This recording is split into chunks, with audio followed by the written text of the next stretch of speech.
ప్రకటన గ్రంథం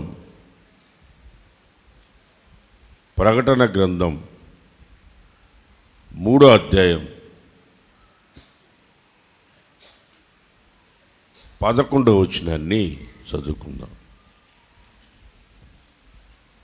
ప్రకటన గ్రంథం, నేను త్వరగా వచ్చుచున్నాను, ఎవడును నీ కిరీటమును అపహరింపకుండునట్లు, ఎవ్వడు నీ కిరీటాన్ని అపహరింపకుండునట్లు, ఎవ్వరు నీ కిరీటాన్ని అపహరించకుండా నీకు కలిగిన దానిని గట్టిగా పట్టుకొనుము. నీకు కలిగిన దానిని గట్టిగా పట్టుకో. ఈ నెల దేవుడు మనకు చేస్తున్న వాగ్దానం ఏంటంటే, దేవుడు నీకు కలిగిన దానిని ఎవ్వడు దొంగిలించకుండా జాగ్రత్తగా చూసుకో, నేను నీకు ప్రతిఫలం ఇస్తాను. మళ్ళీ చదువుతారు, వినండి. నేను త్వరగా వస్తున్నా. ఎవడును నీ కిరీటమును నీ అపహరింపకుండునట్లు, కిరీటం ఉందే, నీ కిరీటాన్ని ఎవ్వడు దొంగిలించకుండా చూసుకో. నీకు కలిగిన దానిని గట్టిగా కలిగిన దాన్ని గట్టిగా పట్టుకో. నీకు నేను ఇస్తా. నీకు ఇచ్చున్నా ఆల్రెడీ. కిరీటం ఉంది నీ దగ్గర. ఆ కిరీటాన్ని ఎవడు దొంగిలించకుండా చూసుకో. దాన్ని ఎవడు దొంగిలించకుండా చూసుకో.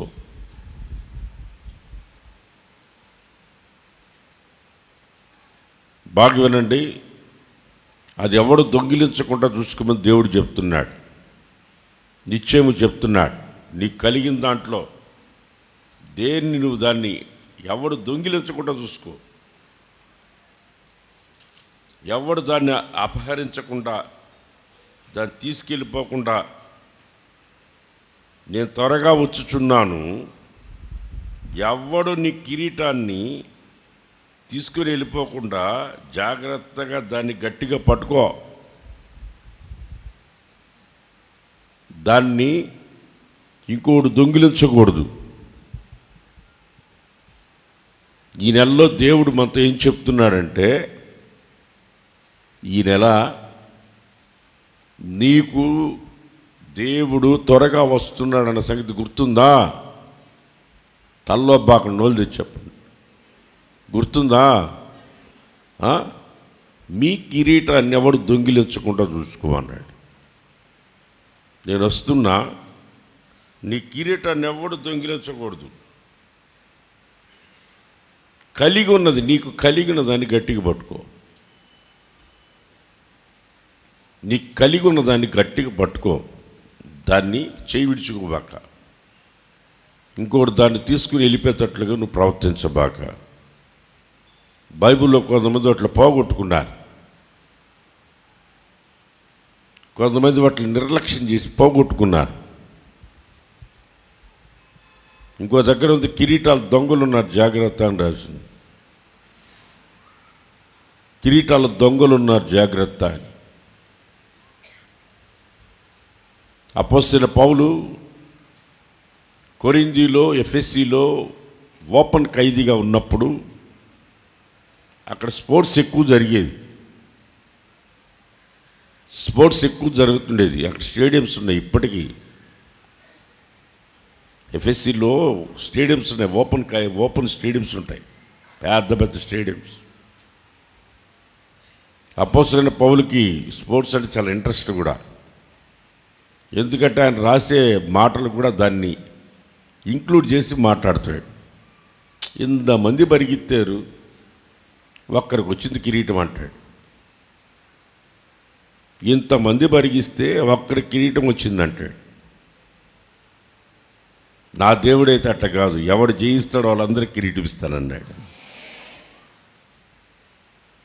ఇంతమంది పరిగిస్తే ఒక్కరికి వచ్చింది. దాన్ని కాపాడుకుంటే,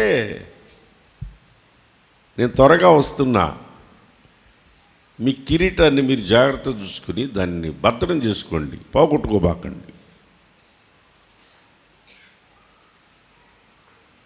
ఇదే వాగ్దానం రా నాయన, వస్తున్నాడు ఆయన, త్వరగా తీసుకెళ్తాడు మనకు ఒక స్వాస్థ్యాన్ని ఇవ్వడానికి. దీన్ని పోగొట్టుకోకుండా ఉంటే ఈ భూమి మీద నిత్యత్వంలో ఒక స్వాస్థ్యం ఉంది, మన కొరకు సిద్ధపడి ఉంది. మన కొరకు పైన స్వాస్థ్యం మన కొరకు ఎదురు చూస్తూ ఉంది. ఓల్డ్ టెస్టిమెంట్లో ద్వితీయోపదేశకాండంలో ఒక మాట ఏం రాశాడంటే, ద్వితీయోపదేశకాండం 12వ అధ్యాయము 9వ వచనం, 12వ అధ్యాయం 9వ వచనంలో ఏం రాసిందంటే, నీ దేవుడైన యెహోవా నీకిచ్చుచున్న విశ్రాంతిని, నీకున్న విశ్రాంతి స్వాస్థ్యము మీరు ఇదివరకు పొందలేదు. కన్ఫామ్. మీరు ఇంకా పొందలా స్వాస్థ్యాన్ని. ఇప్పుడు మనం కూడా పొందలా. దాని కొరకే మనం ప్రయాసపడుతున్నాం. పరుగు పందెంలో సగంలోనే ఉన్నాం. ఇంకోటి దాన్ని దొంగిలించకుండా చూసుకోవాలా, దాన్ని గట్టిగా పట్టుకోవాలా, ఇంకోటి దాన్ని తీసుకుని వెళ్ళిపోకుండా చూసుకోవాలా. దొంగలు భయంకరంగా ఉంటారు. దొంగలంటే నాకు భలే ఇష్టం. ఎందుకని అడగండి. మనం ఏం దాచిపెట్టుకుంటే వాడు వాడు కనిపెట్టేస్తాడు. వాడు ఎక్కడ పెట్టున్నా, మనం ఎక్కడ బియ్యంలో పెట్టండి, మీరు ఇంట్లోకి చెక్కడ పెట్టి బియ్యంలో చేయబెట్టి వెళ్ళిపోతాడు. మీరు ఫోటోలు వెనకబెట్టి పెట్టిన తాళాలు, అది వచ్చి తాళాలు తీసి వాడు బీరో తీసుకుని వెళ్ళిపోతాడు. వాడికి ఎంత తెలివి. మనం ఏం ఆలోచిస్తాము కూడా వాడికి దొంగగా తెలిసిపోయి ఉంటుంది. చూడు, వస్తువు ఏడబెడతాము అనేది వాడికి ముందుగానే కనిపెడతాడు. వాడు మన మొఖాలు చూసి గుర్తుపడతాడు. వాడు మనం ఎక్కడెక్కడ దాచిపెడతాం గుర్తుపడతాడు. వాడు దొంగతనం చేసి తీసుకెళ్ళిపోతాడు. ఆధ్యాత్మికమైన మనము పరుగు పందెంలో మధ్యలో ఉన్నాం. స్వాస్థ్యాన్ని మనం పొందుకోబోతున్నాం. విశ్రాంతిని, స్వాస్థ్యాన్ని మీరు ఇంకా పొందలేదు అన్నాడు. అక్కడ ఇంకా పొందలేదు. స్వాస్థ్యాన్ని నేను పొందుకోవాలి అన్న ఒక వాంఛ, కోరిక, ఆశ ఇక్కడ కూర్చున్న ప్రతి ఒక్కరిలో ఉండి తీరాలి. అది లేనప్పుడు దాన్ని నిర్లక్ష్యం చేసి పోగొట్టుకునే వాళ్ళు చాలామంది ఉన్నారని చెప్పాను. స్వాస్థ్యాన్ని నిర్లక్ష్యం చేసి పోగొట్టుకొని ఉన్నారు. చాలామంది దాన్ని పోగొట్టుకున్నారు.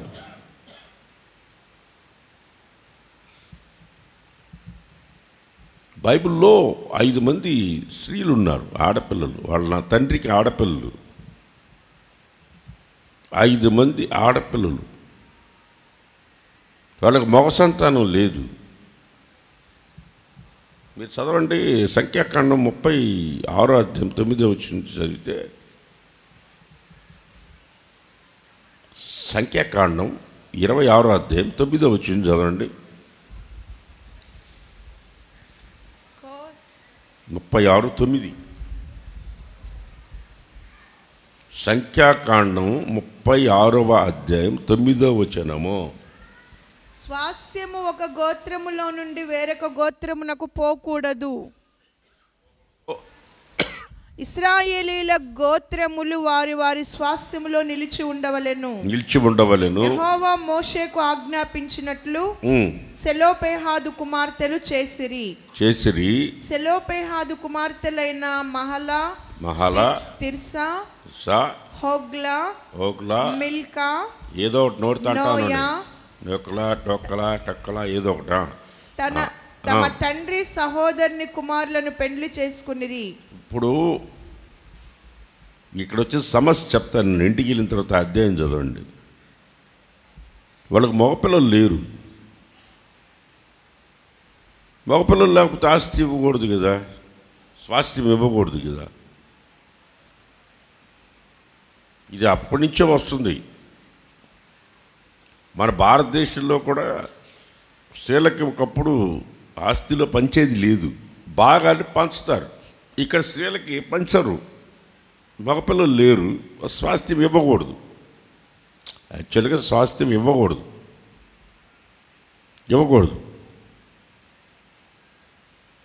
వీళ్ళు మోషే దగ్గరికి పోయారు. మీరు మీరు చదవండి, 27:2 చదవండి. 27 అధ్యాయం 2వ వచనం చదవండి. సంఖ్యాకాండం 27:2. ప్రత్యక్షపు గుడారము యొక్క ద్వారము నొద్ద మోషే ఎదుట యాజకుడైన ఎలియాజరు ఎదుట ప్రధానుల ఎదుటను సర్వ సమాజం ఎదుటను నిలిచి చెప్పినదేమనగా మా తండ్రి అరణ్యములో చచ్చిపోయాడు. అతడు కోరాహు సమూహములో అనగా యెహోవాకు విరోధముగా కూడిన వారి సమాజములో ఉండలేదు, వాళ్ళతో ఉండలా. తమ పాపమును బట్టి చచ్చిపోయాడు. అతనికి కుమారులు కలగలేదు, కుమారులు లేరు. అతనికి కుమారులు లేనంత మాత్రము చేత మా తండ్రి పేరు అతని వంశములో ఉండి మాసిపోనేలా మా తండ్రి సహోదరులతో పాటు స్వాస్థ్యమును మాకును దయచేయము అని కూడా దయచేయండి అని అడిగారు. అప్పుడు మోషే వారి కొరకు యెహోవా సన్నిధిలో మోషే పోయి మనవి చేశాడు. యెహోవా మోషేకు ఇలా సెలవిచ్చాడు, సెలోపెహాదు కుమార్తెలు చెప్పినది యుక్తము. మంచి మాటే అన్నాడు. దేవుడు చెప్తున్నాడు, ఈ నీటింగ్ కాదు, దేవుడే చెప్తున్నాడు.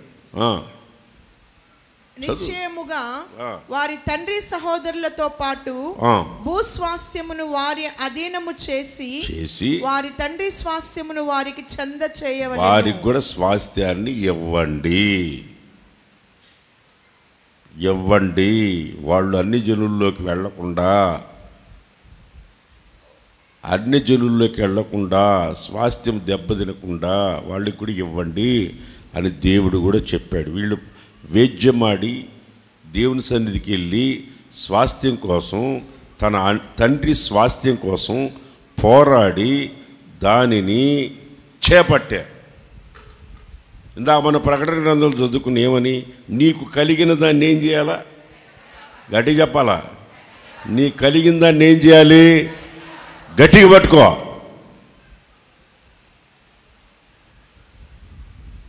తండ్రి స్వాస్థ్యాన్ని వీళ్ళు పోగొట్టుకోవాలా. ఆడపిల్లలైనా సరే పోగొట్టుకోవాలా. దాన్ని పోగొట్టుకోకుండా దాన్ని గట్టిగా పట్టుకున్నారు. తండ్రి దేవుడి దగ్గరికే పోయి, దైవ సేవకుల దగ్గరికే పోయి, అయ్యా మాకు అది కావాలి అని వేద్యమాడి మొత్తానికి దాన్ని సాధించుకున్నాడు. దేవుడు మనకి స్వాస్థ్యం ఇస్తాడు. నిశ్చయంగా మనకు దేవుడు స్వాస్థ్యం ఇస్తాడు. కొత్త నిబంధన ఏమంటుందంటే, ఈ స్వాస్థ్యాన్ని గురించి కొత్త నిబంధన ఏమంటుందంటే, మీకు కలిగిన దాన్ని గట్టిగా చేపట్టండి అని దేవుడు వాగ్దానం చేస్తున్నాడు. అది ఏంటి? దేన్ని పట్టుకోవాలి మనం అంటే, కొత్త నిబంధన పేతురు రాసిన మొదటి పత్రిక 1వ అధ్యాయం 4వ వచనం చదువుకుందాం. పేతురు రాసిన మొదటి పత్రిక 1వ అధ్యాయం 4వ వచనం చదువుకుందాం. మృతులలో నుండి యేసుక్రీస్తు తిరిగి లేచుట వలన జీవముతో కూడిన నిరీక్షణ మనకు కలుగునట్లు. జీవముతో కూడిన, చెప్పండి అందరూ చెప్పండి. జీవముతో కూడిన నిరీక్షణ మనకు కలుగునట్లు, అనగా అక్షయమైనది నిర్మలమైనది వాడబారని స్వాస్థ్యము మనకు కలుగునట్లు. ఈ 3 విషయాలు బాగా తలెత్తిన చూడండి. అక్షయమైనది, నిర్మలమైనది, వాడబారని స్వాస్థ్యము. వాళ్ళు ఆడపిల్లలై ఉండి దేవుని సన్నిధిలో వ్యాజ్యమాడి, తన తండ్రి నేను విరోధంగా చనిపోలేదు, విరోధులతో కలిసి చనిపోలేదు, అతను చేసిన పొరపాటు వలన చనిపోయాడు, మా తండ్రి స్వాస్థ్యం మాకు ఇవ్వండి అని దైవ సేవకుల దగ్గర నిలబడి వాళ్ళు దాన్ని చేపట్టి దాన్ని పొందుకున్నారే.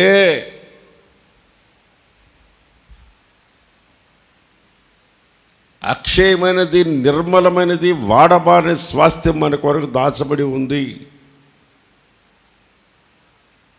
దాన్ని, ఆ స్వాస్థ్యం ఇంకనూ పొందుకోలేదు అని ఇక్కడ రాసింది. కరెక్టే, ఇంకా పొందుకోవాలా. దాని కొరకే మన ప్రయాసం, దాని కొరకే మన కిరీటాలు ఎవడు దొంగిలించకుండా చూసుకోవాలి. మనం మన రక్షణ అనుభవాన్ని పోగొట్టుకోకుండా చూసుకోవాలి. మనం మన పవిత్రతను పోగొట్టుకోకూడదు. దేవుడు మనకిచ్చిన పరిశుద్ధతను పోగొట్టుకోకూడదు. దాని కొరకు మనం పోరాడాలి. పరుగు పందెంలో ముందుకు వెళుతూ ఉన్నాం. కిరీటాన్ని ఇచ్చిన దేవుడు ఆ కిరీటాన్ని పోగొట్టుకోకూడదు. అర్థమైంది? దాన్ని పోగొట్టుకోకూడదు, కిరీటాన్ని పోగొట్టుకోకూడదు. ఇచ్చిన దానిని, ఆ స్వాస్థ్యాన్ని, దేవుడిచ్చిన స్వాస్థ్యాన్ని దాన్ని పోగొట్టుకోకూడదు. మనకు దేవుడు ఇవ్వబోయే స్వాస్థ్యం ఏంటంటే అది అక్షయమైనది. అదేంటి? నిర్మలమైనది. అదేంటది? వాడబారని స్వాస్థ్యం మన కొరకు సిద్ధపరిచి పెట్టి ఉన్నాడు. వాడబారని స్వాస్థ్యాన్ని సిద్ధపరిచి ఉన్నాడు. దాని కొరకు మనం ప్రయాసపడాలి. దానిని మనము పోగొట్టుకోకూడదు. దాన్ని మనం పోగొట్టుకోకూడదు. దానిని మనం పోగొట్టుకోకూడదు. పొరపాటున దాన్ని పోగొట్టుకోకూడదు. అక్షయమైన, నిర్మలమైనది, వాడబారిన స్వాస్థ్యం అది మనకిచ్చిన హక్కు. అది మనకు దేవుడిచ్చిన హక్కు. రక్షించబడిన వారికి, పరిశుద్ధతని కాపాడుకున్న వాళ్ళకి, మారుమనసు పొంది బాప్తిసం పొంది రక్షించబడి పరిశుద్ధాత్మను పొంది దేవుని సన్నిధిలో స్థిరపడిన వారికి దేవుడిస్తున్న స్వాస్థ్యం అది. ఆ స్వాస్థ్యాన్ని మనం పోగొట్టుకోకూడదు. దాన్ని గట్టిగా పట్టుకోవాలి. ఒకడు అంటాడు, ఒరేయ్ నువ్వు చేసే పనులు ఏందిరా, పరలోకాన్ని పోగొట్టుకుంటావంటే భలేవాడివే, నువ్వు పరలోకానికి పోయేటప్పుడు నీ కాళ్ళు పట్టుకొని వచ్చేస్తా అంటాడు ఒకడు. వాడంట పరలోకానికి మనం ప్రభు వచ్చినప్పుడు పైకి వెళ్తావే, పైకి వెళ్ళి కాళ్ళు పట్టుకుంటాడట వాడు. కాళ్ళు పట్టుకుని రావడానికి ఇది ఏమన్నా విట్లాచారి సినిమా? కాళ్ళు పట్టుకొని రావడానికి. అక్షయమైనది, నిర్మలమైనది, వాడబారని స్వాస్థ్యం మన కొరకు దాచబడి ఉంది. దాని కొరకు మనం ఏమాత్రం ప్రయాసం లేదు, దాని కొరకు పోరాడేది లేదు.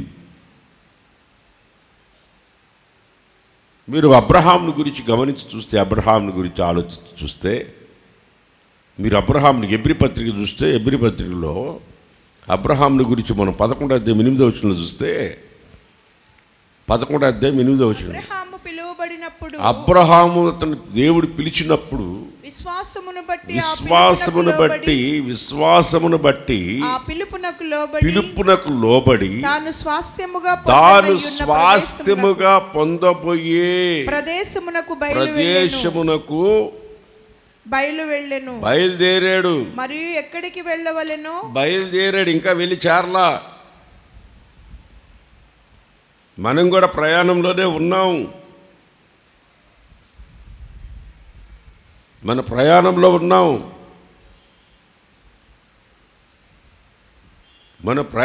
ఉన్నాం. మన స్వాస్థ్యం పరలోకంలో భద్రం చేయబడి ఉంది.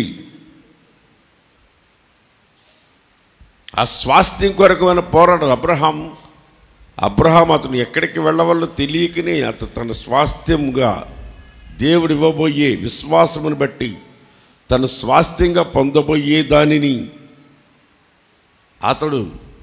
దానిని పొందడానికి కోసం అతనికి ఎక్కడికి వెళ్ళవలనో ఎరుగకనే బయలుదేరి వెళ్ళాడు. వెళ్తా ఉన్నాడు, పొందుకుంటాడు, వెళ్తున్నాడు, పొందుకుంటాడు. ఇప్పుడు మన విశ్వాస జీవితంలో కూడా మనం ప్రయాణంలో ఉన్నాము. దాన్ని పరలోక సంబంధమైన ఆ స్వాస్థ్యాన్ని మనం పొందుకోవాలంటే మనం ఏ భూమి మీద మనం తండ్రి ఇచ్చిన స్వాస్థ్యాన్ని మనం పోగొట్టుకోకూడదు. దాన్ని గట్టిగా చేపట్టాలి. ఆడపిల్లలైనా చూడండి, 5 ఆడపిల్లలు దేవుని సన్నిధికి వెళ్ళి మోషేతో అహరోనుతో మాట్లాడి దానిని పోరాడి జయించారు. ఆమేన్.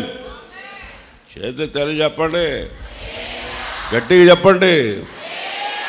మా నాన్న స్వాస్థ్యం మాకు కావాలని అడిగారు.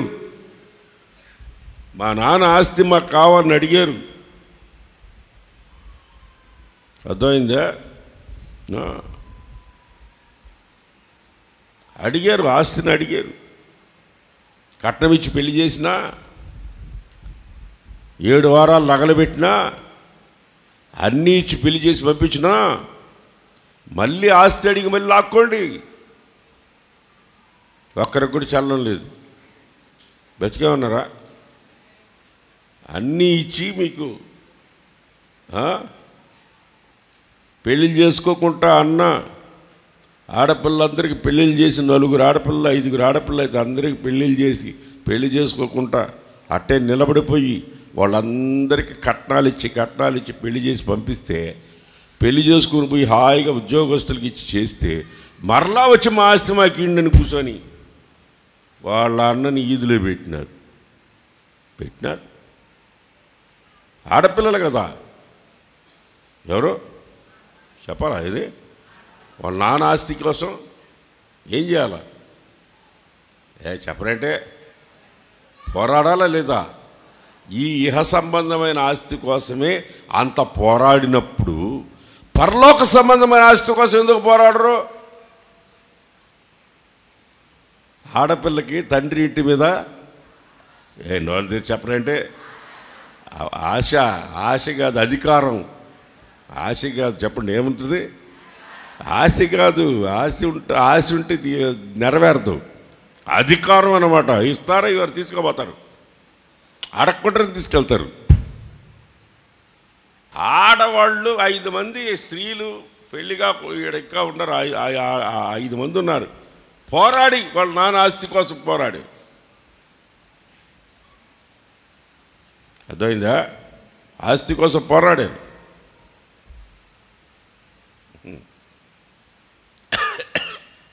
అర్థమవుతుందా? ఇప్పుడు వాళ్ళు పొలం అమ్మారనుకో, మీరు సంతకం పెట్టకపోతే చల్లదు. ఎందుకంటే మీరు నా తండ్రికి పుట్టారు కదా, మీరు సంతకం పెట్టకపోతే వాళ్ళు అమ్ముకున్నా కానీ చల్లదు. అది కొంతమంది తేలిక పిలిచి పిలవగానే సంతకం పెట్టేస్తారు. సంతకం పెట్టను, నాకు ఎంత ఇస్తారు చెప్పండి అని. అలా ఎంత, నా భాగం ఎంత, నీకెంత అయితే నాకెంత అని అడగాల. అడిగి భాగం తీసుకోవాలా. స్వాస్థ్యాన్ని ఏం చేయాలా? తండ్రి స్వాస్థ్యాన్ని ఏం చేయాలా? చెప్పరంటే నేను లా మాట్లాడుతున్నప్పుడు లా మాట్లాడుతూ చెప్పండి. తీసుకోవాలా లేదా? అది ఇప్పుడు ఇట్లా తీసుకున్నప్పుడు పరలోక సంబంధమైన ఆస్తిని ఎందుకు తీసుకోరు?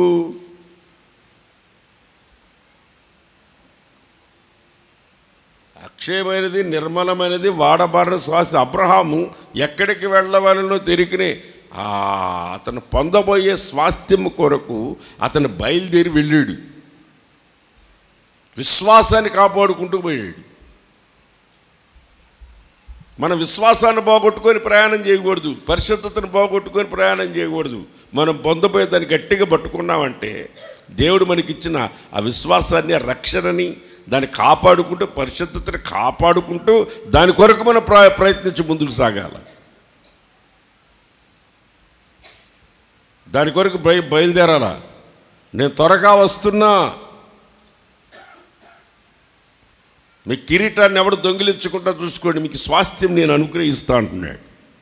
వాగ్దానం చేస్తున్నాడు, నా స్వాస్థ్యం మీకు అనుగ్రహిస్తా, నా దగ్గర ఉంది, మీ ప్రతిఫలం నా దగ్గర ఉంది, మీకు ఇస్తానంటున్నాడు.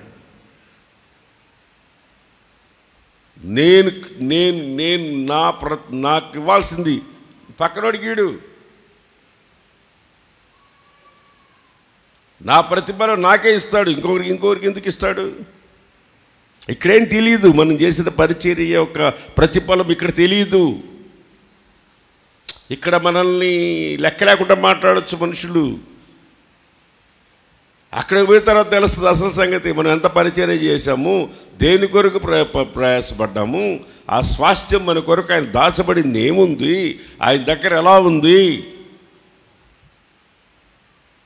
అబ్రహామేమో ఎక్కడికి వెళ్ళవలన ఎరుగకనే బయలుదేరాడట తన స్వాస్థ్యం కోసం. అర్థమైందా? ఆ పాల్తేను ప్రపంచ దేశంలో ప్రవేశించడానికి వరకు బయలుదేరాడు. అతను ఎక్కడికి వెళ్ళవలనో ఎరుగకనే బయలుదేరి స్వాస్థ్యం కోసం బయలుదేరాడు. దేవుడిచ్చే ఆ స్వాస్థ్యం కోసం బయలుదేరాడు. అది ఇచ్చిన స్వాస్థ్యాన్ని కూడా దొంగిలించకూడదు. ఇప్పటి వరకు అబ్రాహాము సంతానం ఫైట్ ఎందుకు? ఇది నాది, దేవుడు నాకు ఇచ్చాడు. వాళ్ళకి పత్రాలు ఎక్కడున్నాయనుకుంటున్నారు? మనకైతే పత్రాలు ఎక్కడుంటాయి? ఒక స్థలం కాగితాలు మన దగ్గర ఉంటాయి. ఇజ్రాయేలీలకి స్థలం కాగితాలు ఎక్కడున్నాయి? ఇదే స్థలం కాగితం వాళ్ళకి. ఓల్డ్ టెస్టమెంటే వాళ్ళకి స్థలం కాగితాలు. దేవుడు నాకు రాసి మాకు ఇచ్చాడా ఇదే మాకు ఓల్డ్ టెస్టమెంట్, ఇదే మాకు స్వాస్థ్యం, దేవుడిచ్చింది, ఇది మీరిచ్చింది కాదు, దేవుడిచ్చిన ఆస్తి ఇది అంటారు. దానికోసమే రక్తం గారినంతగా పోరాడుతున్నారు వాళ్ళు. ఈ భూ సంబంధమైన ఆస్తి కోసమే వాళ్ళు అట్లా ఫైట్ చేస్తున్నప్పుడు, పర సంబంధమైన ఆస్తి కోసం మనకు రావాల్సిన స్వాస్థ్యం ఇంకోటి దొంగిలించకుండా మన పర సంబంధమైన ఆ స్వాస్థ్యం కొరకు మనం పోరాడాలి. మీరు ఇంకా పొందుకోలేదని ఇందాక ద్వితీయోపదేశకాండంలో చదువుకున్నారు. మీరు ఇంకా పోతానే ఉన్నారు, ఇంకా పొందుకోలా. మన ప్రయాణంలో ఉన్నాం, దాని దగ్గరికి ఇంకా వెళ్ళలా. ఒకడు మెడ్రాస్ చూపిస్తానని గుత్తిలోడికి తీసుకెళ్ళి మెడ్రాస్ అనే బోర్డు ఉంది, ఇట్లా ఆ బోర్డు కాడికి తీసుకెళ్ళి ఇదే మెడ్రాస్ అన్నాడంట. ఏది మెడ్రాసో? ఆ మెడ్రాస్కి పోయే దారి అని బోర్డు ఉంటే ఇదే మెడ్రాస్ అన్నాడంట. నమ్మతావా? తిక్కలోడా నుంచి అడగపోతే మెడ్రాస్ వస్తుందండి. స్వాస్థ్యం అక్కడ ఉంది. స్వాస్థ్యం ఎక్కడుంది? చాలా దూరం ప్రయాణం చేసిపోతే అక్కడ ఉంది. ఇక్కడ మనం ప్రస్తుతానికి దాని కొరకు ప్రయాసపడి వెళ్తూ ఉన్నాం. చేరాలా, అక్కడికి వెళ్ళి చేరాలా, వెళ్తూ. అబ్రహాం అదే చేస్తున్నాడు. అతను పొందబోయే స్వాస్థ్యం కొరకు అతను ఎక్కడికి వెళ్ళవాలని ఎరుగకనే దేవుడు పంపిస్తే వెళ్తా ఉన్నాడు. ఎవరు స్వాస్థ్యం ఇచ్చేది? దేవుడే. స్వాస్థ్యాన్ని ఇచ్చేది ఎవరు? చెప్పండి, ఎవరు స్వాస్థ్యం ఇచ్చేది? దేవుడే. మన విశ్వాస పరిమాణం చొప్పున, మన విశ్వాసం యొక్క పరిమాణం చొప్పున మనం చేసిన వాగ్దానాన్ని మనం ఎలాగ దానిని, దేవుడు మనకు చేసిన వాగ్దానాన్ని బట్టి మీరు దాన్ని ఇంకోటి దొంగిలించకుండా చూసుకోండి అన్నాడు. కిరీటాన్ని ఇంకోటి దొంగిలించకుండా చూసుకోండి అన్నాడు. కిరీటం అంటే మీకు అర్థమయ్యేటట్లు చెప్తాను, బాగినండి. నువ్వు చర్చికి వస్తున్నావు, ఎన్ని సంవత్సరాల నుంచి వస్తున్నావు నేను అడగను. నీవు ఒక ఎంతమందిని రక్షించుంటావు ఇప్పటి వరకు? నువ్వు ఎంతమందిని దేవుని సన్నిధికి నడిపించుంటావు? ఏం తల్లే, నువ్వు ఎంతమందిని ప్రభు సన్నిధికి నడిపించుంటావు ఇప్పటికి? 5 మందిని నడిపించినావా? అదే కిరీటం. ఒక 5 మందిని నడిపించింది అనుకో, 5 మంది ఆ కిరీటం దేవుని మందిరాన్ని నడిపించింది. దేవుని మందిరాన్ని ఆ కిరీటంలో వజ్రాల్లాగా ఉంటారు వాళ్ళు. ఆ కిరీటం అది కొన్ని ఆత్మలు రక్షించింది ఆ తల్లి. మీరు ఎంతమందిని, మీ కిరీటం, మీరు ఎంతమందిని ప్రభు సన్నిధికి నడిపించారు? ఇప్పుడు మీరు అందరూ మా కిరీటం.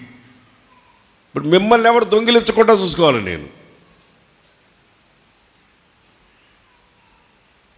మిమ్మల్ని ఎవరు దొంగిలించకుండా నేను చూసుకోవాలా. మొట్టమొదట్లో ఇక్కడ కొన్ని రోజుల ముందర ఇదిగా ఎల్ఈడీలు పెట్టారు, ఆడబెట్టారు, ఏడబెట్టారని కొంతమంది పోయినారు, కొంతమంది వెళ్తూ ఉంటారు. వెళ్ళకూడదు, వెళ్ళనీయకుండా పట్టుకోగలగాల ఒక కిరీటం. ఒక ఆత్మను కూడా వెళ్ళనీయకుండా, అదే కిరీటం. మనం ఊరికి అక్కడికి వెళ్తే ఏం లాభం కిరీటం లేకుండా? ఆయన ముళ్ళ కిరీటం ధరించింది ఎందుకు? మన కిరీటాలు ఇవ్వడానికి కదా. ప్రకటన గ్రంథంలో నా దగ్గర అనేక కిరీటములు గలవను చదవకాలంటే ఒకటి కాదు ఆయన దగ్గర ఉండేది, అనేక కిరీటములు ఉన్నాయంట. 19వ అధ్యాయమే గుర్తుంది నాకు. 19వ అధ్యాయం 12వ వచ్చింది. ఆయన నేత్రములు అగ్నిజ్వాల వంటివి, ఆయన శిరస్సు మీద అనేక కిరీటాలు. అబ్బా, ఒకటి కాదు. ముళ్ళ కిరీటం ఎందుకు పెట్టుకున్నాడు అనుకున్నావు? అన్ని కిరీటాలు పొందున్నాయి. ఆయన ఉన్నాయి. ఆయన ముళ్ళ కిరీటం ఎందుకు పెట్టుకున్నాడు? మనకి కిరీటాలు ఇవ్వడానికి. అనేక కిరీటాలు మనకి ఇచ్చినాడు ఆయన. దాన్ని బాగొట్టుకోకూడదు మనం. అది ఘనత కావచ్చు, మహిమ కావచ్చు, 10 మందిలో మనకు ఉన్న 10 మందిలో మనం నిలబడిన ఆ అధికారం కావచ్చు, ఇవన్నీ కిరీటాలుగా దేవుడు మనకి ఇచ్చాడు. దాన్ని ఇంకోటి దొంగిలించకూడదు. దాన్ని ఇంకోటి దొంగిలించకుండా చూసుకోవాలి మనం. అనేక కిరీటాలు ఉన్నాయి. స్వాస్థ్యాన్ని పొందాలంటే అతడు ఎక్కడికి వెళ్ళాలో ఎరుగకనే బయలుదేరుతున్నాడు స్వాస్థ్యం కోసం. కిరీటాల దొంగలు అన్నాడు. అది కూడా కిరీటాల దొంగలు. అపోస్తలుడైన పౌలు అంటాడు కిరీటాల దొంగలు అంటున్నా. అది చదవండి. దొంగలు ఉంటారంట, కిరీటాల దొంగలు. అది కూడా చదవండి. కిరీటాల దొంగలు ఉన్నారు.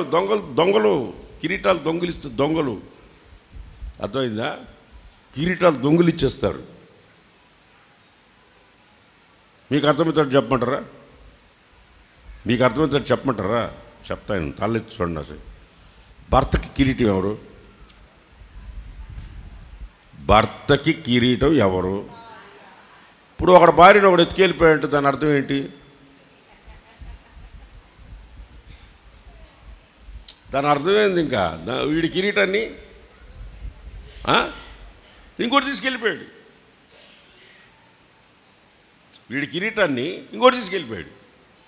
అది మీకు అర్థమయ్యేటట్టు చెప్పాలంటే మీ మైండ్లోకి నేను రావాలా. కిరీటాలు దొంగలు ఉన్నారు.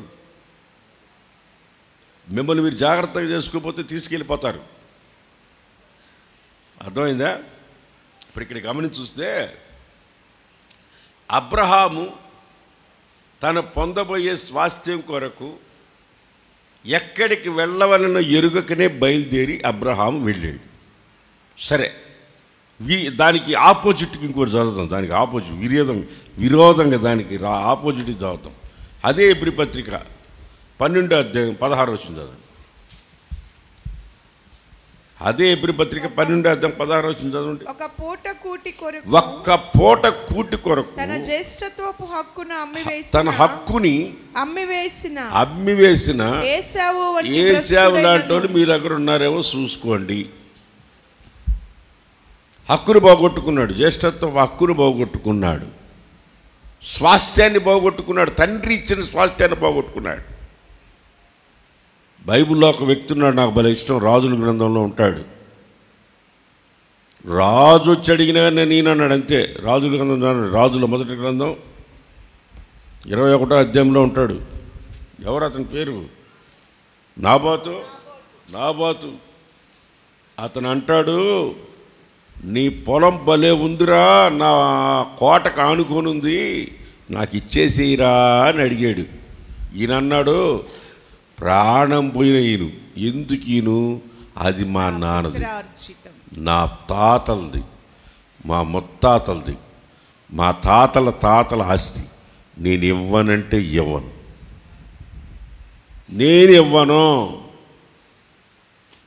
నేను పొరపాటును ఇవ్వను అన్నాడు. ఒకటే మాట, ఇవ్వను. నేను ఇవ్వనంటే ఇవ్వను.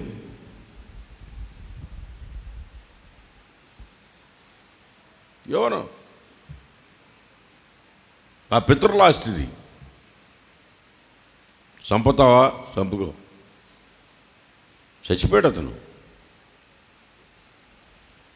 వాడు అడిగినోడు భార్య భలే డేంజరస్. మేలో చాలా డేంజరు. ఒక్కొక్కరు భార్య క్రిమినల్ ఉంటారు. ఇప్పుడు ఇక్కడ మనం గమనించి చూస్తే ఒక్క పూట కూటి కొరకు జ్యేష్ఠత్వం నమ్ముకుంటాడు ఈ మనిషి. ఇతను రాజు యొక్క భార్య చాలా విలను, మామూలుది కాదు. నువ్వు హాయిగా ఉండు, మూతి ముడుచుకొని పడుకోబాక, నేను వాడి సంగతి, ఆ స్థలం సంగతి నేను తేల్చుకుంటానని వాడి మీద నిందేసి వాడిని చంపేసి ఆ స్థలం తీసేసుకుంది. అర్థం కాల? ఇటాటోళ్ళు కూడా ఉంటారు, దోచుకునే వాళ్ళు ఉంటారు, తీసేసుకునే వాళ్ళు ఉంటారు. ఆ మనిషి సావు మామూలు సావులు. ఆ మనిషి కుక్క సాగు తెచ్చింది. పైన కిందకు దూరా ఆ మనిషిని అన్నాడు. పైన కిందకు దూసినారు.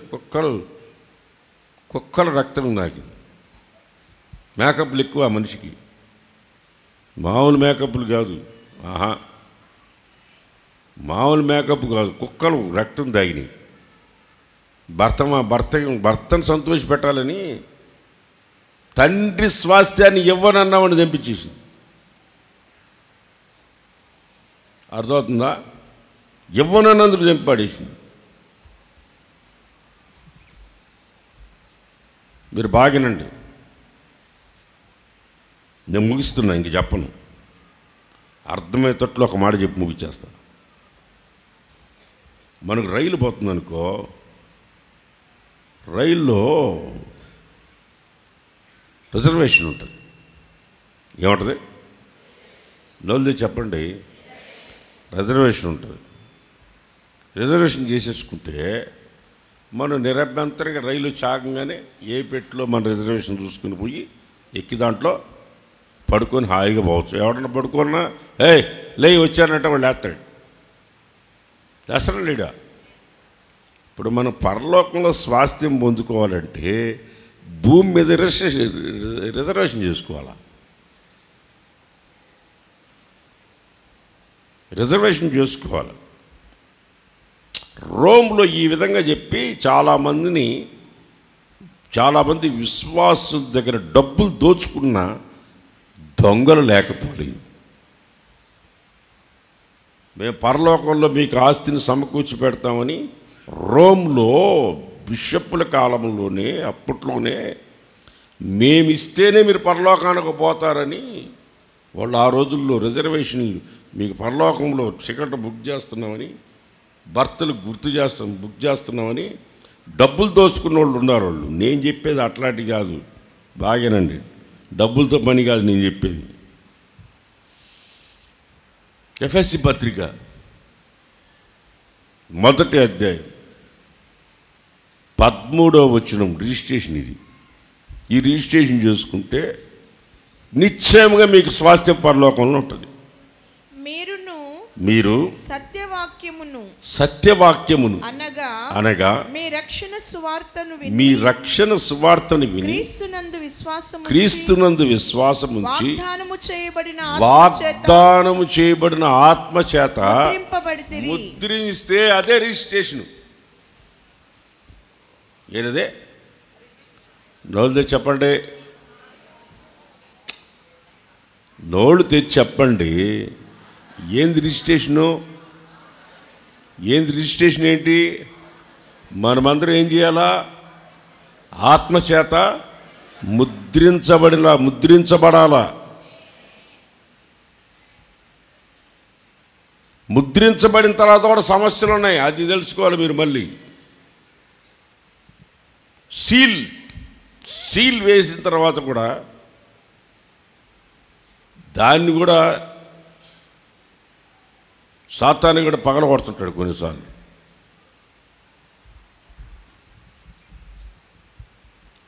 రైలు ఢిల్లీ నుంచి కర్నూలుకి ఎరువుల ట్రైన్ వస్తుందండి. సింపుల్గా మీకు అర్థమవుతుందని చెప్తున్నా. రైలు గూడ్స్ బండి వస్తుంది, దాని నిండా లోడ్ వేసి యూరియా వేసి పంపిస్తున్నారు పొలాల రైతులకి. దానికి వేసిన తర్వాత బోగిలికి సీల్ వేస్తారు. లక్క తీసుకొని లక్కతో దారం కట్టి, దానికి ఒక దారం కట్టి లక్క పెట్టి వేడి చేసి అటు కొడతారు, సీల్ చేసేస్తారు. సీల్ వేసిస్తే ఢిల్లీ నుంచి బండి బయలుదేరితే కర్నూలు వచ్చిందాక అది సీల్లో ఉండాలి. కర్నూలు వచ్చిందాక సీల్ ఉండాలి. సీల్ లేదనుకో, వాడు ఎవడైతే దాన్ని బుక్ చేశాడో వాడు దాంట్లో కానీ బస్తాలు లేకపోతే సెంట్రల్ గవర్నమెంట్ దానికి డబ్బులు కట్టాలా వాడికి. అంటే ఎందుకు దానికి సీల్ లేదు? మధ్యలో దొంగలు కొట్టారు దాన్ని.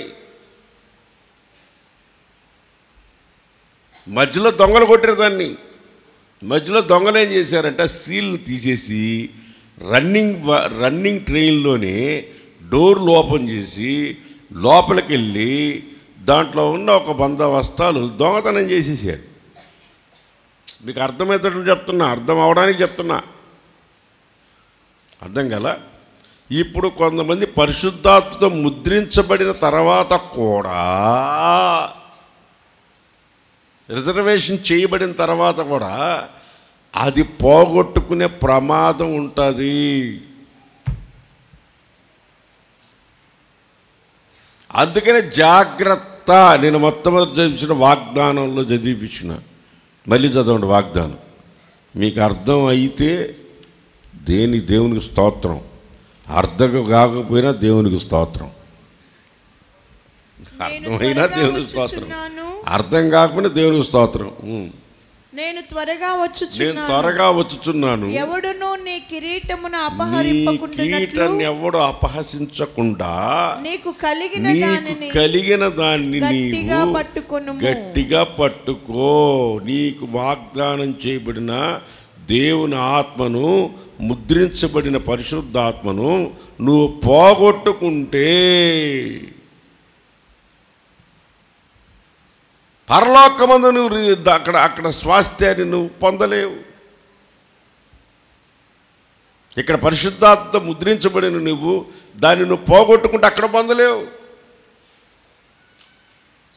పరమదును పొందలేవు. దాన్ని ముద్రించబడిన నీవు, ఆ ముద్ర, సీల్, అది ఎవడు దాన్ని పగలగొట్టేయచ్చు. దాన్ని కేసు వచ్చిందండి స్థలం, ఒక బిల్డింగ్ మీద. వాళ్ళు కోర్టు వాళ్ళు వచ్చి దాన్ని సీల్ వేసేస్తారు. ఎవరు దాని లోపల పోకూడదు, దాన్ని ముట్టకూడదు, దాని లోపల పోకూడదు, సీల్ వేసేస్తారు. సీల్ వేసిన తర్వాత ఎవరైనా లోపల పోయాడు అనుకోండి, ఎత్తి లోపల వేసేస్తారు. దొంగలు కొట్టేసి దాన్ని సీల్ కొట్టేసి లోపల ఎత్తుకెళ్ళిపోవచ్చు. కొంతమంది ఏం చేస్తారంటే ఆ ఇల్లు గల వాడు ఏం చేస్తారు, దాన్ని పగలు కొట్టేసి దాంట్లో వస్తువులని తీసుకెళ్ళిపోతారు. దొంగలు పడ్డారని చెప్తారు. వాడే దొంగతనం చేసి వాడే పోయినాయని చెప్తాడు. వాడే పోయినాయని చెప్పి కేసు పెడతాడు. మళ్ళీ అన్నీ పోయినాయి. మీరు రక్షించబడిన మీరు, ముద్రించబడిన మీరు, పరలోకంలో ఆస్తి మీకు రిజర్వేషన్ కన్ఫామ్ అయింది. Birth confirm.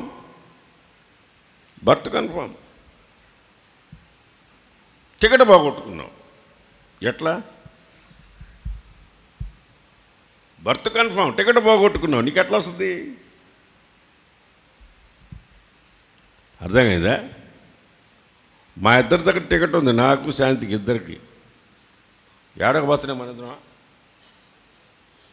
హుబ్లీ పోతున్నాం, కర్ణాటక పోతున్నాం మీటింగ్కి. హుబ్లీకి పోతున్నాం. దాంట్లో ఒక అక్షరం తప్పబడింది. నేను శాంతి వర్ధన అని చెప్పి శాంతి అని చెప్పిన వాడు మేల్ అనబోయి ఫిమేల్ అని కొట్టేశాడు. దాంట్లో మేల్ అని కొట్ట, శాంతి అంటే ఆడపిల్లని కొట్టేశాడు, ఫిమేల్ కొట్టేశాడు. వాడు టీసీ వచ్చి దీంట్లో ఫిమేల్ అని ఉంది, మేలు ఈడేమో మగపిల్లడు ఉన్నాడు, ఆడపిల్ల ఉంది. ఒక అక్షరం తేడా వచ్చిందా డబ్బులు కట్టిపోయినాం. రిజర్వేషన్ చేసుకున్నా మన దేవుని బిడ్డలమైనా, పరిశుద్ధాత్మ అభిషేకాన్ని పొందుకున్నా, దాన్ని పోగొట్టుకు దాన్ని సరిగా గట్టిగా చేపట్టకపోతే, దాన్ని పోగొట్టుకుంటే స్వాస్థ్యాన్ని నువ్వు పొందలేవు. దేవుడు వాగ్దానం చేస్తున్నాడు, దాన్ని గట్టిగా చేపట్టు, నీ కొరకు పరలోకంలో స్వాస్థ్యం రెడీగా ఉంది. ఆమేన్. హల్లెలూయా, హల్లెలూయా. నీకిచ్చిన కిరీటాన్ని నువ్వు ఒకడు దొంగిలించకుండా చూసుకో. దావీదుకి అన్ని గొర్రెలుంటే ఒక గొర్రెని సింహం తీసుకెళ్తుంటే వదిలిపెట్టాడా? సింహం కంటే స్పీడ్గా పరిగెత్తి దాన్ని పట్టుకొని దాని నోరుని చీల్చి గొర్రెని పైన వేసుకొని వచ్చాడు. అర్థమైందా? ఒక ఆత్మ నశించిపోతే, ఒక ఆత్మ తప్పించుకుంటే, ఒక ఆత్మ ఇంకోటి దొంగిలిస్తే ఊరుకుంటామా? దావీదు పరిగెత్తినట్టు పరిగెత్తి తీసుకెళ్ళి దాన్ని పట్టుకొని భుజాలు బుదేసుకొని సంతోషంగా మందిరానికి రావాలి. ఆమేన్. హల్లెలూయా. కొంతమంది అంటారు, అయ్యా మా ఆయన రావట్లేదు చర్చికి, అయ్యా మాకు మేము అసలు పొలానికి మా ఇంటి పక్కన వచ్చేవాళ్ళే, వాళ్ళు ఇప్పుడు చర్చికి రావట్లే, వాళ్ళ ఇంటికి పోతా. ఏమో ఎందుకు రావట్లేదు మీరు, దేనికి రావట్లేదు మీరు, రండి అని వాళ్ళు మళ్ళీ తీసుకొచ్చుకుంటారు చర్చికి, నడిపిస్తాం మందిరానికి. కారణం ఏంటంటే ఒక ఆత్మను కూడా మనం పోగొట్టుకోకూడదు. అది కిరీటం అనుకో. మనకివ్వబడిన స్వాస్థ్యం అది. మీరందరూ స్వాస్థ్యం. అందుకే నేసన్ అనేవాడు, నేను పరలోకానికి వెళ్ళినప్పుడు యేసయ్య ఒక కిరీటం పట్టుకొని వస్తాడు, ఆయన పెట్టుకొని నాకు చూపిస్తాడేమో అని అనుకుంటాను నేను. ఆయన వచ్చి యేసన్నా తల పైకెత్తని కిరీటాన్ని నాకు పెడతాడు. ఆ కిరీటాన్ని నేను చూస్తే ఆ కిరీటంలో ఇక్కడున్న ఒక్కొక్కరు మొఖాలు దాంట్లో వజ్ర వైడూర్యాల్లాగా ఆ కిరీటంలో కనబడుతుంది నేను. దాన్ని ఇంకోటి దొంగిలించకుండా చూసుకోవాలా. రాత్రి పగళ్ళు సంఘాన్ని కాపాడుకొని కాచివేసి కాపాడుకొని దాన్ని ఎవడు ఇంకోటి దొంగిలించకుండా చూసుకోవాలి. అర్థమవుతుందా? ఒక్కరు కూడా తప్పించుకోకూడదు. 99 గొర్రెలు నాడు పెట్టి ఒక్క గొర్రె కోసం వెనకెళ్ళా వెళ్ళి దాన్ని తీసుకొచ్చారా లేదా? దాన్ని తీసుకొని తప్పిపోయిన గొర్రె దొరికిందని భుజాల మీద వేసుకొని రాలా? మీలో కొంతమంది అనొచ్చు, మేము ఎన్ని రోజులు ఇచ్చి చర్చికి రాకుండా మా ఇంటికి రావట్లేదు, మమ్మల్ని పిలవట్లేదు అని. ఏమంటారా? మా ఇంటికి రావట్లేదు, మమ్మల్ని పిలవట్లేదు, అస్సలు పిలవట్లేదు, మా ఇంటికి వచ్చాను. గొర్రె అయితే పిలుస్తా, కుమారుడైతే పిలవను. దీని డిఫరెన్స్ చెప్పమంట. దానికి దీనికి గొర్రె తప్పింది అనుకో, పోయి తీసుకొస్తా. తప్పిన కుమారుడు మొత్తం ఆస్తి పంచుకుని వెళ్ళిపోయాడు, పోయాడు తీసుకొచ్చాడా? నోలు తెరవండి. పోయాడా? మీకు అన్నీ తెలుసు, తల నోరు ఎత్తటంలే, మీకు తెలియంది ఏమిలే, మామూలు గొర్రెలుగా అది. చెప్పండి. తప్పిన కుమారుడు వెళ్ళిపోయాడు, ఆస్తి అంతా పంచుకొని పోయి రానాయన లాక్కొచ్చాడా? వచ్చాడా? కొడుకుని ఎందుకు తీసుకొస్తాడు? వాడికి బుద్ధి రావాలా? బుద్ధి రావాలా? ఒకవాడు మా దగ్గరకు వచ్చి నేను రాను అంట పోతాడు. పోరా, బుద్ధి వస్తుంది నీకు.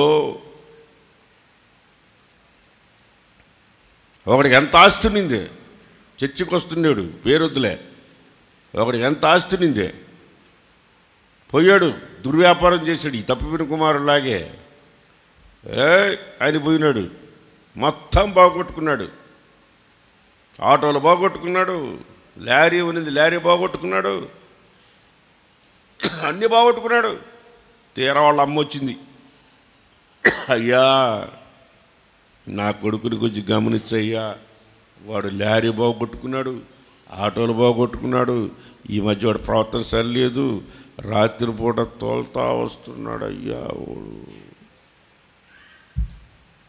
పోయి నేరు ఇంట్లో పోయి నేను ఇంట్లో పోయి కూర్చున్నా. అది గొర్రె, అది కొడుకు కాదు, అది గొర్రె. రే ఏమిరా తమాషాలు పడుతున్నావు అని వేసినా 2 కావాలంటే చూడండి, పిలవండి, నన్ను తెలుస్తుంది నా సంగతి ఏంటో. ఆమేన్. చూడాలి కూడా అట్లా మమ్మల్ని కూడా కొడతాడేమో చేతి తెలని చెప్పండి. ఒకటే దెబ్బ గిర్రని తిరిగి తలకాయ సెట్ అయిపోయింది, మందిరానికి రావడం మొదలుపెట్టాడు. బాగొట్టుకోకూడదు, మనం బాగొట్టుకోకూడదు, ముద్రించబడాలా. రిజర్వేషన్ చేసుకున్నారు మీరు, మారుమనసు పొందారు, బాప్తిసం పొందారు, పరిశుద్ధాత్మను పొందిన వాళ్ళందరూ ముద్రించబడిన వాళ్ళే. ముద్రించిన జనాంగం మనం చూడంగానే తెలిసిపోద్ది మనకు. విశ్వాసులు ఎవరో పాస్టర్లు ఎవరో కూడా తెలిసిపోద్ది. పాస్టర్లకి ముద్ర ఎక్కడ ఉంటుంది అనుకుంటున్నావు? నొసట్లు ఉంటుంది, నొసట్లో ఉంటుంది ముద్ర. ఈసారి చెప్తా, వచ్చే నెలలో వీలుడు చెప్తా దాని గురించి. యాజకుడికి తలపాక ఉంటుంది, ఇక్కడ ఒక అక్షరాలు రాసి ఉంటాయి, ఏమని? యెహోవా పరిశుద్ధుడు అని. అర్థమైందా? పెళ్ళిలో కడతారు, ఏది కట్టేదే? వాసిక, అది అన్నమాట. దాని మీద యెహోవా పరిశుద్ధుడు అని ఉంటుంది, అది కట్టేది. దాన్ని చూసే పెళ్ళిలో కట్టేది అది. మనకి ఇక్కడ ఉండాలా, చూడంగానే గుర్తుపట్టాలా. విశ్వాసం ఎవరో, పరిశుద్ధుడు సేవకుడు ఎవరో గుర్తుపట్టాలా. అర్థమవుతుందా? మనము స్వాస్థ్యం కోసం పోతున్నాం, ముద్రను పోగొట్టుకోకూడదు, ముద్రించబడి ఉండాలి మనం. ముద్ర బాగొట్టుకోకూడదు. చిన్న ఎగ్జాంపుల్ చెప్పి ముగిచ్చేస్తా. 2 గంటలకే మిమ్మల్ని ఇంటికి పంపించాలనుకున్నా, పర్వాలే, ఒక 2 నిమిషాలు ఎక్కువ అవుతుంది. ఒకడు పెద్ద ఆర్టిస్ట్, వాడు అనుకున్నాడు దేవుళ్ళలాగా ఉండేవాడిని ఒక ఆర్ట్ వేయాలనుకున్నాడు. ఎవరిలాగా ఉండేవాడిని? వింటున్నారా లేదని అడుగుతుంటా అప్పుడప్పుడు. మీరు వింటున్నారా, నిద్రపోతున్నారా, ముద్రించబడిపోయి ముద్రని గురించి ఆలోచించుకుంటున్నారా అని అడుగుతుంటా అప్పుడప్పుడు. ఒకడు ఆర్టిస్ట్ ఉన్నాడు, దేవుళ్ళలాగా ఉండేవాడిని ఒక ఆర్ట్ వేయాలనుకున్నాడు. ఎలాంటి వాడిని? వెతికి వెతికి వెతికి వెతికి ఒక దగ్గర పట్టుకున్నాడు. వాడిని చూస్తే వాడు ముఖంలో ఎంత ప్రశాంతత, వాడు చూడంగానే వాడు దేవుడిలాగా కనబడ్డాడు వీడికి. వాడిని తీసుకొని వచ్చి కష్టపడి వాడిని కూర్చోబెట్టి ఆర్ట్ వేసి మ్యూజియంలో పెట్టాడు. వచ్చిన వాళ్ళందరూ చూసి ఆహా దేవుడిలా ఉన్నాడు అని అందరూ మెచ్చుకుంటున్నారు. కొన్ని రోజుల తర్వాత వాడికి ఒక ఐడియా వచ్చింది, దెయ్యం లాగా ఒకడు నెయ్యాలనుకున్నాడు. ఎవరిలాంటి? దేవుడు లాగుండా వేసేసా, మ్యూజియంలో పెట్టేసిన. దెయ్యం లాగుండే ఒకడు నెయ్యాలనుకున్నాడు. వెతికి వెతికి వెతికి వెతికి ఒక కుప్పతొట్టి దగ్గర ఒకడు కూర్చున్నాడు. గడ్డం పెంచేసుకొని వికారంగా అంతా పూసేసుకొని ఎక్కడెక్కడ అసలు చూస్తుంటే ఎట్టున్నాడంటే అట్టున్నాడు. వాడు బా దొరికినాడు రా, దెయ్యంలాగా ఉన్నాడని వాడిని కూర్చోబెట్టి ఆర్ట్ వేస్తున్నాడు. వేసి వేసి వేసి కళ్ళు వేస్తున్నప్పుడు ఈ కళ్ళు ఎక్కడ చూసినట్టుంది, ఈ కళ్ళు ఎప్పుడో నేను ఆర్ట్ చేసినట్టుంది, ఈ కళ్ళు ఏంటి అని కళ్ళు వేస్తాయి, ఎక్కడ చూసినట్టుంది అని వాడితో అంటుంటే ఆ పక్కన ఫోటో నాది అన్నాడంట. ఎక్కడున్నది? దేవుడిలాగా ఉంది, వాడే వీడు, వాడే దెయ్యం అయిపోయాడు. ఇప్పుడు వాడు దెయ్యంలాగా తయారైపోయాడు. అప్పుడు దేవుడిలాగా ఉన్నాడు, ఇప్పుడు దెయ్యంలాగా అయిపోయాడు. వాడు ఆర్టిస్ట్కి భలే దొరికాడు. వాడే దేవుళ్ళలా ఉన్నాడు, వాడే దెయ్యంలా ఉంటాడు. ఇప్పుడు కొంతమంది విశ్వాసం ఉంటారు, వాళ్ళే దేవుళ్ళలా ఉంటారు, వాళ్ళే దెయ్యాల్లాగా అయిపోతున్నారు. వాళ్ళే దేవుళ్ళలాగా ఉంటారు, వాళ్ళు దెయ్యాల్లాగా అయిపోతున్నారు. ముద్ర పోతే దెయ్యాల్లాగా తయారవుతారు. ముద్రించబడిన నువ్వు ఆ ముద్రను పోగొట్టుకుంటే గుడ్డోళ్ళు అయిపోతారు. బలాద్యుడైన సంసారంలాగా పరిశుద్ధాత్మను పోగొట్టుకుంటే గుడ్డోడు అయిపోవడలేదా? తెలుసా అన్నీ మీకు? కానీ నిర్లక్ష్యం, విశ్వాస జీవితం యొక్క పరుగు పందెములో మనకు కొంతమందికి అవివేకం అనాలో, లేకపోతే ఇది నిర్లక్ష్యం అనాలో, సోమర్తనమనాలో ఏమనాలో తెలియట్లే. మన కొరకు స్వాస్థ్యం ఉంది, మన స్వాస్థ్యం పరలోకమందు భద్రం చేయబడి ఉంది. ఆమేన్. రిజిస్ట్రేషన్ అయింది, బండి ఢిల్లీలో బయలుదేరింది, ట్రైన్ ఢిల్లీలో బయలుదేరింది, కర్నూలుకి వచ్చే టైం పడుతుంది. ఇక్కడి నుంచి గోవాకు పోద్ది, ఇటు వచ్చి ఇటు పోద్ది. అది రిజిస్ట్రేషన్ అయి ఉండదు. అది ఇక్కడికి మన కాడికి వచ్చినప్పుడు ఖాళీగానే ఉంటుంది, మనం ఎక్కేటప్పుడు ఖాళీగా ఉంటుంది. అది మనం వెళ్ళే టైంకి అది రెడీగా ఉంటుంది. పరలోకంలో కూడా స్వాస్థ్యం రెడీగా ఉంది, మనం పోయి దాన్ని అనుభవించాలి. ఆ స్వాస్థ్యాన్ని మనం అనుభవించాలంటే ఏం చేయాలి?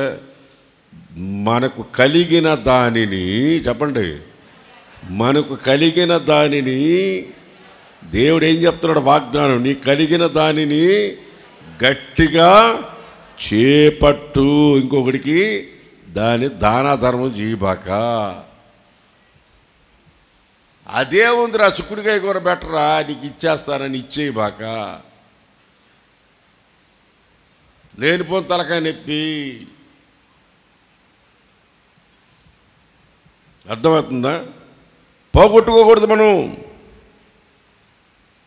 ప్రభువు రాకడ సమీపంగా ఉంది. ఆయన మొదట్లోనే చెప్పాడు దాంట్లో, నేను త్వరగా వస్తున్నా, నేను స్వాస్థ్యాన్ని ఇస్తా మీకు, నా దగ్గర ఉంది. మన కొరకు ఇక్కడ రెడీగా ఉంది. మీరు పరిశుద్ధాత్మను పొందితే ముద్రించబడ్డారు, రిజిస్ట్రేషన్ అయింది మీకు. దాని కొరకు ఎదురు చూడండి, పోగొట్టుకోబాకండి. వాడు పెళ్ళికి వచ్చాడండి, వస్త్రం పోగొట్టుకున్నాడు, వాళ్ళు ఇచ్చారు, ఇచ్చింది పోగొట్టుకున్నాడు. అందుకని వాడితో ప్రేమగా మాట్లాడాడు ఆ పెళ్లి విందు యజమానుడు. ఏమన్నాడు వాడిని? ఏమని పలకరించాడు వాడిని విందు యజమానుడు? ఆడు బట్టలు పోగొట్టుకున్నాడు. ఏమన్నాడా? స్నేహితుడా నీ పెళ్లి వస్త్రాలు ఎట్టపోయినాయి అని అడిగాడు. ఇచ్చినారు, పోగొట్టుకున్నాడు వాడు, దాచుకోలా. ఇచ్చినాడు, రక్షించబడ్డారు, మీరు మారుమనసు పొందారు, బాప్తిసం పొందారు, కడ వరకు దాన్ని కాపాడుకోబడలే. ముద్ర నుంచి ముద్ర తొలగిపోకూడదు. ముద్రించబడిన నీవు ముద్రించబడిన జనాంగానే ఉండాలా, వాగ్దానం చేయబడిన బిడ్డగానే ఉండాలా, నిబంధన జనులుగానే ఉండాలా, ముద్రించబడిన ప్రజలుగానే ఉండాలా, స్వాస్థ్యం కొరకు ఎదురు చూడాలా. ఆయన వచ్చేది అందుకే కదా, మనం తీసుకెళ్తాడు. ఎవని వాని పని చొప్పున వాని దగ్గరకు ఆయన స్వాస్థ్యం సిద్ధపరిచి ఉన్నాడు, ఇస్తాడు. నేను కష్టపడిన కష్టార్జితం ఇంకోటి కీడు. అర్థం కదా? నేను కష్టపడుతున్నాను రా, నీకు చెప్పుకోవాల్సిన అవసరంలే. ఏవరా మీరు కష్టపడట్లేదు అని చెప్తుంటా, మీరు కూడా కష్టపడండిరా, ప్రయాసపడండిరా అని చెప్తుంటా. ఎంతో పని ఉందిరా, సేవ చాలా ఉందిరా, విస్తారమైన పని ఉంది. ఆమేన్. గట్టిగా చెప్పండి, హుషారు చెప్పండి, సంతోషి చెప్పండి. మీరు ముద్రించే ఉన్నారా, దొంగల చేత తనులు తిన్నారా?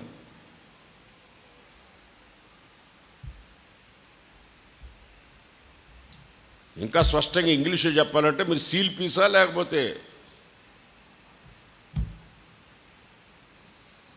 తెలుగులో అంటే వేరే విధంగా ఉంటుంది, ఇంగ్లీష్లో అంటే స్ట్రైట్గా అర్థమవుతుంది. అర్థం కాలా? షాప్లో బండ్లు పెట్టాడనుకో, ట్రయల్ పీస్ ఒకటి పెడుతున్నాడు వాడు. మనం దాన్ని వేసుకుని ఇష్టంగా తిరగచ్చు. తిరిగిన తర్వాత వాడు కొన్ని రోజుల తర్వాత తక్కువ రేటుకి అమ్మేస్తాడు దాన్ని. ఎందుకంటే అందరూ వాడారు కాబట్టి దాన్ని తక్కువ రేటుకి అమ్మేస్తాడు దాన్ని. కొత్త బండే అక్కడ రోడ్డు మీద 1 కిలోమీటర్ ఇటు తిరుగుతారు, 10 మంది తిరుగుతారు, దాంట్లో అది తక్కువ రేటుకి అమ్మేస్తాడు. సీల్ పీటేసి కొనుక్కో, సీల్ పీస నాకు ఇలా వద్దు అంటాం. వాడు మన ముందే వాడు దాన్ని తీస్తాడు, ఇస్తాడు. అర్థం కదా? వాడి కిలాడోడు కొన్నిసార్లు దీన్ని కూడా మంచిగా సర్వీసింగ్ చేయించేసి దానికి కూడా సీల్ వేసినట్టు వేసి మన దగ్గర పెడతాడు. ఈ మనుషులు మనం కనుక్కోలేము. అర్థం కదా? మనుషులు కనుక్కోలేరు, దేవుడు కనుక్కుంటాడు. ఇప్పుడు మనల్ని దేవుడు కనుక్కుంటాడు. అమ్మా కిలాడోళ్ళు, అమ్మా ముద్రించబడామని చెప్పేసి దాని లోపల బస్తాలన్నీ పోయినాయి. రైల్లో దొంగలు కొడితే బస్తాలు దొంగతనం చేయకుండా ఎందుకు కొడతారు? ఆ రోజుల్లో బొగ్గు దొంగతనం చేసేవాళ్ళు. బొగ్గు మొత్తం అక్కడ ఎక్కుతారు, ఇక్కడ దాకా ఊర్లో అడవిలో మొత్తం కింద పోసేసి లారీ ఎత్తుకెళ్ళిపోతారు. లారీలు దోచుకునేవాళ్ళు. నీ జీవితంలో నువ్వు కానీ ముద్రించబడకపోతే సాతాను నిన్ను దొంగిలించేస్తాడు. దొంగిలించేసి స్వాస్థ్యానికి అర్హుడు కాకుండా చేస్తాడు. మనం బంధుబే స్వాస్థ్యం చెప్పండి ఒకసారి. ఏంటది? అక్షయమైన, చెప్పండి, నిద్రలో లేపడిగినా చెప్పాలి మీరు. అక్షయమైనది, నిర్మలమైనది, వాడబారని స్వాస్థ్యము. హల్లెలూయా.